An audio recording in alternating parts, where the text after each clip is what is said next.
सर्व वाहनधारकांसाठी महत्त्वाची बातमी. मंत्रालयात आज राज्य मंत्रिमंडळाची बैठक पार पडली. या बैठकीत काही महत्त्वाचे निर्णय घेण्यात आले. 1 एप्रिल 2025 पासून राज्यातील सगळ्या वाहनांसाठी फास्टॅग अनिवार्य करण्यात आला आहे. टोल प्लाझावरील गर्दी आणि वाहनांची लांबच रांग टाळण्यासाठी इलेक्ट्रॉनिक टोल संकलन वाढवण्यासाठी सरकारकडून फास्टॅग ही संकल्पना देशभरात राबवण्यात आली होती. महाराष्ट्र सरकारने 2021 पासून फास्टॅग अनिवार्य करण्यात आला होता, मात्र त्याची 100% अंमलबजावणी करण्यात आली नव्हती.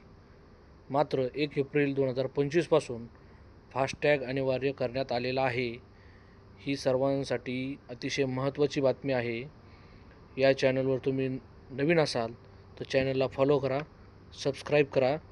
आम्ही वेळोवेळी महाराष्ट्र शासनाच्या नवनवीन निर्णय होतील तसतसे आपणापर्यंत कळवू. धन्यवाद.